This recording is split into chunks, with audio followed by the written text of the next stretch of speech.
maksimal 2 miliar rupiah. Bahwa dia yang mempunyai barang di titik karena sudah memberikan 1 miliar untuk Pak Kapolres. Ya, ini merupakan tamparan besar ya. Polri kan sudah dituntut suruh reformasi. Kemarin itu kita sudah tumpah rapah ikrar malam-malam untuk bisa polisi yang baik dipimpin oleh Kapolri ya. Tapi yang di lapangan itu masih nggak kapok-kapok gitu ya. Sebenarnya harus juga dikejar, bandar narkoba itu harus dikejar. Selain juga proses pidana maupun sidang komite kode etik profesi Polri itu juga harus digelar gitu.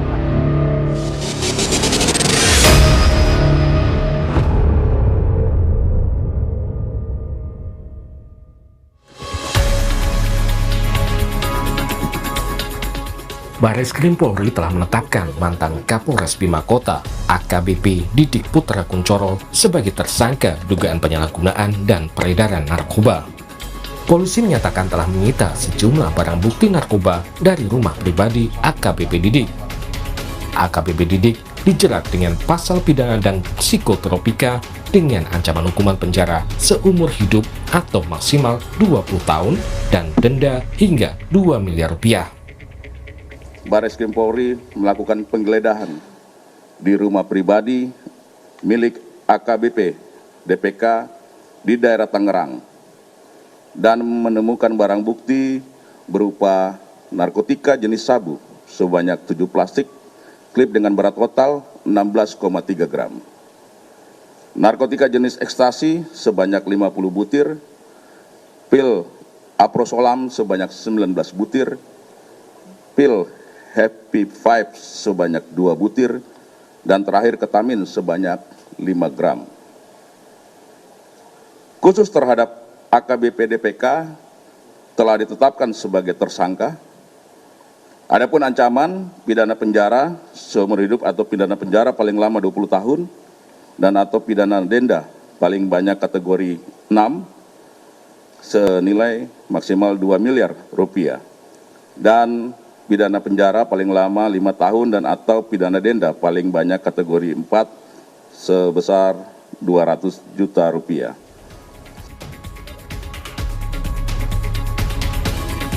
Polisi juga mengungkap AKBP Didik diduga telah menggunakan narkoba sejak Agustus tahun 2025 lalu. Narkoba didapat dari tersangka lainnya, AKP Malaungi yang merupakan mantan Kasat Narkoba Polres Bima Kota. Polisi masih mengejar bandar yang memasok narkoba kepada 2 mantan petinggi Polres Bima Kota tersebut.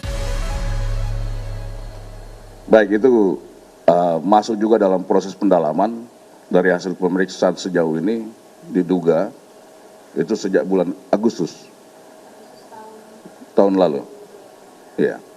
Berdasarkan hasil pemeriksaan sejauh ini,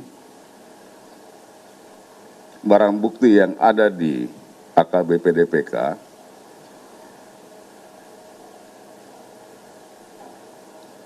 diperoleh dari tersangka AKPML ini dari salah satu toko jaringan dengan inisial E,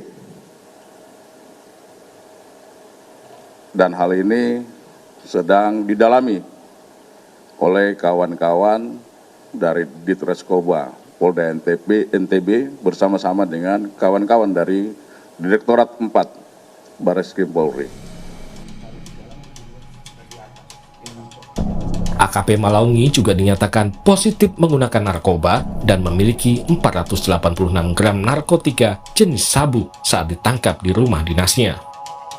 Kuasa hukum Malaungi bilang perbuatan kliennya karena perintah atasan, yakni Kapolres. Kliennya juga bilang AKBP Didik Putra Kuncoro menerima uang sebesar 1 miliar rupiah dari seorang bandar narkoba.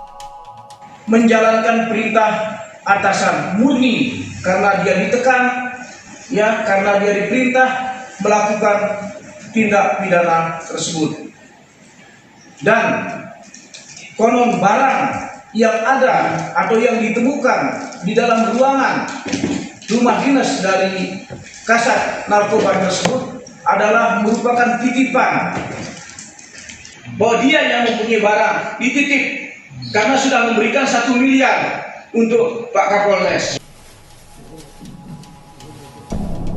Menurut pengamat kepolisian Bambang Rukminto, polisi harus mengusut tuntas kasus narkoba yang melibatkan aparat kepolisian, tidak hanya sekedar berhenti di kasus AKBP Didik.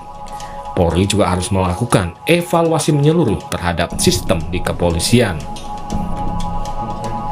Kalau kita melihat kasus-kasus yang terjadi selama ini, ini tidak berkembang sampai kepada pelaku utamanya, yakni bandar dari narkoba itu sendiri, seperti itu. Makanya harusnya harus segera dikejar, bandar narkoba itu harus dikejar. Selain juga proses pidana maupun sidang komite kode etik profesi Polri itu juga harus digelar gitu. Karena kasus-kasus seperti ini kan semakin menjadi presiden buruk bagi organisasi kepolisian gitu. Ini terbongkar dari pengakuan Kasat Narkoba, merasa ditekan dan yang lain-lainnya. Ini juga harus dibentuk semacam whistleblower system ya bagi internal untuk mengadu dan untuk melindungi mereka. Karena relasi kuasa antara atasan dan bawahan ini sangat kuat. Kalau ini bisa terjadi, dimungkinkan itu dibentuk mekanisme whistleblower terkait dengan pelanggaran-pelanggaran di internal, ini akan menjadi langkah terobosan yang progresif terkait dengan reformasi Polri. Sementara penasihat ahli Kapolri, Irjen Purnawirawan Arianto Sutadi menilai kasus narkoba di jajaran Polres Bima Kota menjadi tamparan bagi institusi Polri. Arianto menyarankan agar polisi yang terlibat narkoba, proses hukumnya tidak perlu berlama-lama, langsung dicopot dan dipidana. Ya, ini merupakan tamparan besar ya. Polri kan sudah dituntut suruh reformasi. Kemarin itu kita sudah sumpah serapah, ikrar malam-malam untuk bisa polisi yang baik dipimpin oleh Kapolri ya. Tapi yang di lapangan itu masih nggak kapok-kapok gitu ya.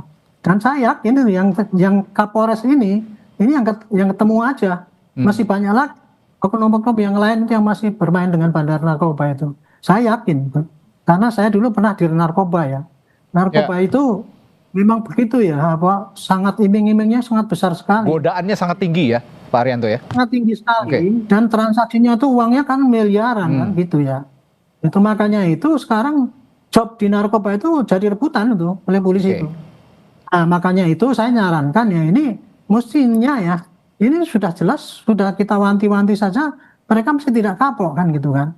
Nah, makanya saran saya nomor 1, orang-orang yang terlibat kayak gitu tuh nggak usah proses lama-lama, langsung pecat dari itu juga, diumumkan di depan publik, dilepas bajunya, dan kemudian pidananya dikejar, kemudian disita semua, dan kemudian jaringannya juga diungkap itu yang nyogok itu. Itu mudah itu Pak, kalau nangkep jaringan yang nyogok itu. Anggota Komisi 3 DPR dari fraksi PDI Perjuangan yang sekaligus Purnawirawan Polri, Safarudin, meminta Polri lebih berhati-hati menempatkan personilnya serta menguatkan pengawasan internal.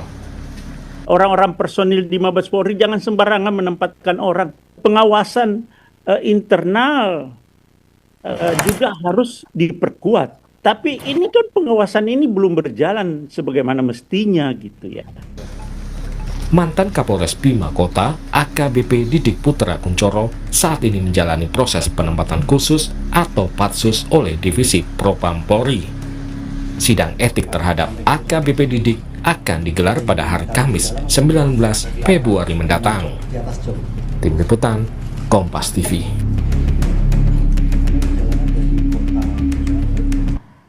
Tetap bersama kami, Saudara. Wacana pengembalian Undang-Undang KPK muncul lagi usai Jokowi setuju aturannya kembali ke versi lama. Kita bahas bersama rekan saya, Radisa Putro, saat lagi.